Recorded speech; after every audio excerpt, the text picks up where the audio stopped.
Здравейте, хора! Днес ще покажа едно нещо как рисувам. И с тези водни фломастери. Внимавайте, че много цапат. Няма да ви казвам цената. Добре, let's start do drawing. Ще се видим след маничко. Пока! Окей, I'm ready. Не се получи много хубаво, но става като за начало. Как да оставя сега телефона? И се взема с такива. И ще гледате. Не знам дали ще се вижда, но да се вижда.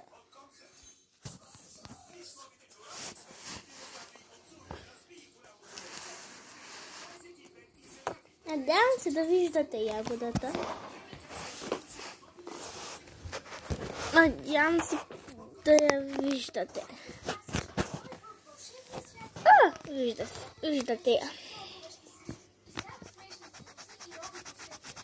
Не се получава много хубаво. Не. Let's start it for draw. Сега трябва да осветим семето. Сега ще направим една магия. Окей, стана. Нека да продължаваме нататък. Трябва да очертаем с черен маркер. Това беше важна част. Може да вземете едно от тези зелени и да отсветите тук горе. Трябва да бъда малко по-бърза, защото нямам много батерия. Имам 15%. Правите така.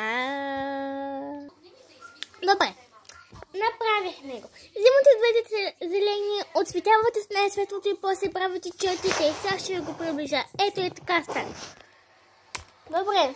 Ягодата ви може да бъде или червена, или розова. Нека да видим какъв ще бъде резултатът, като го направя с този цвят.